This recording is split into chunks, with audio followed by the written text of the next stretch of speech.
تو مقاصد شریعت جس طرح کے علماء نے بتایا ہے وہ ہے ضروریات خمسہ کی حفاظت. وہ ضروریات خمسہ کون کون سی چیزیں ہیں؟ دین، نفس، عقل، نسل اور مال. ٹھیک ہے، تو ان کو ضروریات خمسہ کہا جاتا ہے کہ ان کا تحفظ جو ہے، تو لہٰذا جن مصالح اور مفاسد میں ان چیزوں کا تحفظ ہوگا، ان 5 ضروریات خمسہ کا، تو وہ مصالح اور مفاسد شرعاً معتبر ہے. اور جن مصالح اور مفاسد میں ان کا تحفظ نہ ہو رہا ہو، کسی نہ کسی اعتبار سے ان کے ساتھ ٹکراؤ ہو رہا ہو، تو وہ مصالح اور مفاسد شرعی اعتبار سے معتبر نہیں ہے. ٹھیک ہے، یہ تو ہو گیا مصالح اور مفاسد کا شرعی مفہوم. اس کے بعد پھر مصنف نے شریعت کے مقاصد کی یہ 3 کیٹیگریاں بتائی ہے جو عمومی طور پر مقاصد شریعت کی اکثر کتابوں میں ملتی ہے: ضروریات، حاجیات اور تحسینیات. یعنی یہ جو ارکان خمسہ ہے یا ضروریات خمسہ ہے، ٹھیک ہے، تو یا مقاصد شریعت ہے، تو اس کا تحفظ جن مصالح سے ہوگا ان مصالح کی علماء نے 3 اقسام بتائی ہے. ایک ضروریات، نمبر 2 حاجیات، اور نمبر 3 جس کو مکملات یا تکمیلیات یا کمالیات یا تحسینیات کا نام دیا ہے. ضروریات کا کیا مفہوم ہوگا؟ ضروریات وہ امور ہے جن پر یہ مقاصد خمسہ جو ہے، یہ جو ضروریات خمسہ ہے، ان کا دار و مدار ہو اور یہ موقوف ہو، کہ جن امور کی وجہ سے ان 5 چیزوں کا تحفظ ہو رہا ہو، اگر ان امور کی رعایت نہیں رکھیں گے تو ان 5 چیزوں میں خلل آتا ہو، تو اس کو کہتے ہیں ضروریات. ٹھیک ہے، تو اسی لیے پھر بہت سارے شریعت نے عبادات جو ہے مشروع کی ہے تاکہ دین کی حفاظت ہو. شریعت نے کھانے پینے کو بلکہ لازم کر دیا ہے، کھانے پینے کو واجب قرار دیا تاکہ نفس کی حفاظت ہو. شراب کو حرام قرار دیا تاکہ عقل کی حفاظت ہو. تمام مطلب نشاور چیزوں کو حرام قرار دیا. زنا کو حرام قرار دیا، نسل کی حفاظت ہو. چوری وغیرہ کو حرام قرار دیا تاکہ، اور اس طرح سزاؤں کو مقرر کر دیا تاکہ مال کی حفاظت ہو. تو یہ سارے کے سارے جو امور ہے یہ ضروریات کہلاتے ہیں، جن پر یہ ضروریات خمسہ کا دار و مدار ہو اور یہ موقوف ہو. اور یہ بنیادی اساس ہے اور سب سے اول درجہ ضروریات کا. دوسرا ہے پھر حاجیات کا. حاجیات کس کو کہتے ہیں؟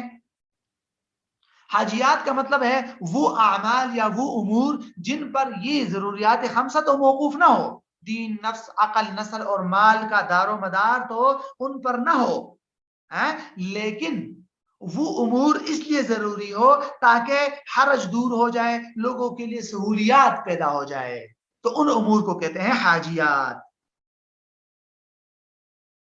ٹھیک ہے، مثال کے طور پر عقد اجارہ کو جائز قرار دے دینا، اس کی ایک بڑی مثال مصنف نے دی ہے عقد اجارہ کی، کہ عقد اجارہ کو جو جائز قرار دیا ہے وہ تاکہ لوگوں کی حاجت پوری ہو جائے، اور ہر شخص کے لیے گھر خریدنا مشکل ہوتا ہے تو وہ ایک کم مال کے اندر کسی دوسرے شخص کا گھر استعمال کر لے، اپنی ضرورت پوری کر لے اور اس کے لیے آسانی ہو جائے. تو یہ ایک اجارہ کا جائز قرار دینا یہ حاجیات میں آتا ہے. تیسری چیز ہے تحسینیات. اس کو تکمیلیات یا کمالیات بھی کہتے ہیں.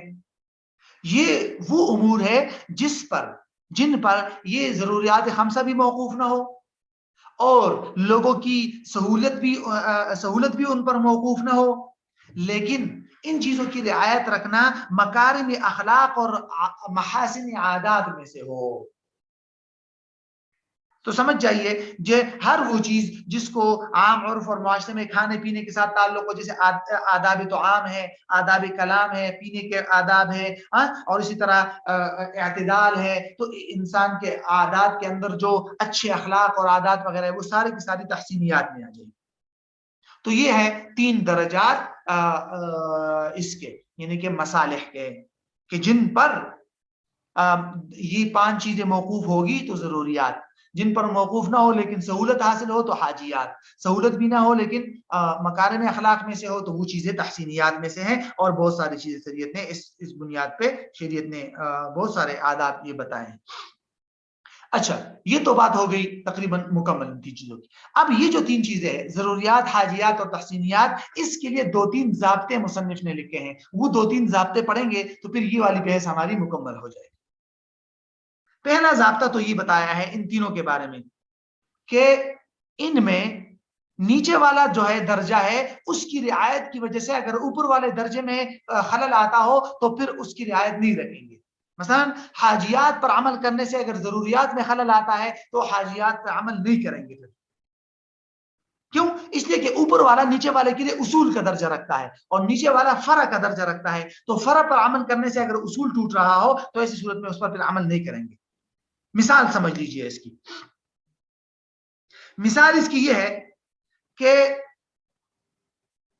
ستر عورت اس کو امور تحسینیہ میں قرار دیا ہے. ستر عورت یا چہرے کا چھپانا، ٹھیک ہے، چہرے، اسی طرح چہرے کا پردہ ہو گیا، یا سمجھ جائیے کہ ستر عورت ہو گیا، یعنی مطلب شرمگاہ چھپانا یا جن جگہوں کا پردہ ضروری ہے، ٹھیک ہے، یہ ہے تحسینیات میں سے. اچھا جی، مکارم اخلاق میں سے ہے، اسی لیے شریعت نے اس کا حکم دیا ہے، ٹھیک ہے. اور تو اب ایک مثال کے طور پر ایک جگہ علاج کی ضرورت ہے. اب اگر آپ علاج کے موقع پر اس ستر عورت والے حکم پہ عمل کریں گے اور آپ کہیں گے نہیں نہیں نہیں ستر عورت ضروری ہے، اس تحسینی والے حکم پر آپ عمل کریں گے اور علاج نہیں کریں گے تو ضروریات میں خلل آئے گا، نفس کے جانے کا خطرہ ہو سکتا ہے. تو اسی لیے علاج کے موقع پر ستر عورت والے حکم پہ عمل نہیں کیا اور ستر عورت کو بقدر ضرورت گنجائش دی ہے کہ بھئی ڈاکٹر وغیرہ کے لیے گنجائش آپریشن وغیرہ کر رہے ہیں یا اس طرح کی صورتحال ہے، تو علاج کی غرض سے وہ جو تحسینی حکم تھا ستر عورت کا اس پہ عمل نہیں کیا تاکہ ضروریات والے حکم پہ میں خلل نہ آئے، نفس میں خلل نہ آئے. ٹھیک ہے، تو یہ ہے بنیادی نقطہ کہ اگر حاجیات یا تحسینیات کی وجہ سے ضروریات میں خلل آتا ہو تو ضروریات پہ عمل کریں گے اور ان دونوں پہ عمل نہیں کریں گے. ایک اصول تو یہ ہے، سمجھ لیجیے آپ. دوسرا اصول یہ ہے کہ ہر ایسی مصلحت جو ضروریات کے اندر جو پانچ چیزیں تھی جن پر پانچ چیزیں موقوف ہے، دین، نفس، عقل، نسل اور مال، تو ہر وہ مصلحت جس میں ان پانچوں میں سے کسی نہ کسی ایک کا تحفظ ہو رہا ہو کسی بھی مصلحت سے، ٹھیک ہے، تو وہ مصلحت معتبر ہے اور اس کا اعتبار کیا جائے گا شرعاً. اور ہر وہ مضرت یا مفاسد جس کی وجہ سے ان میں خلل آتا ہو ان پانچ چیزوں میں تو وہ مفسدہ بھی معتبر ہے، لہذا اس سے بچنا ضروری ہوگا. ایک چھوٹا سا اصول ہی بھی ذکر کیا ہے. لیکن اس کے ساتھ ساتھ یہ ایک اور اصول ہے وہ بہت ضروری ہے، وہ یہ کہ یہ جو تحسینیات یا حاجیات ہے ان کے اندر شریعت کے جو احکامات ہوں گے وہ حاجت اور تحسین کو مد نظر رکھ کر حکم آتا ہے. بسا اوقات تحسینیات کا حکم محض مستحب ہوگا، بسا اوقات فرض بھی ہو سکتا ہے. تحسینیات والا حکم ضروری نہیں ہے کہ صرف ضروریات والا حکم جو ہے فرائض میں آئے گا، حاجیات والا مستحبات میں آئے گا، نہیں. یہ جو کیٹیگریاں ہے یہ صرف اس اعتبار سے ہیں کہ تحسینیات مثلا وہ امور ہوتے ہیں جس کا تعلق مکارم اخلاق کے ساتھ ہے، لیکن ان کے اندر بھی بسا اوقات چونکہ اس امر کی تحسین کا مطالبہ اتنا سخت ہوتا ہے کہ وہ حکم فرض کے درجے میں چلا جاتا ہے. جیسے ستر عورت ہے، ابھی مثال ہم نے پڑھی، ٹھیک ہے، ابھی ہم نے پڑھی ستر عورت فرض کے درجے میں ہے لیکن ہے تحسینیات میں سے. اور بسا اوقات وہ مستحب ہوگا جیسے کہ آداب طعام اور کھانے پینے کے آداب، گفتگو کے آداب، وہ مستحبات میں سے آئے گا. تو کسی چیز کا تحسینیات میں سے ہونا صرف اس اعتبار سے ہوتا ہے کہ بھئی اس پر یہ پانچ چیزیں موقوف نہیں ہوتی، مثلا دین، نفس، عقل، نسل، اور معاشرے میں اگر لوگ اس پہ عمل نہ کرے تو مطلب اس پر معاشرہ جو ہے وہ خراب نہیں ہوتا.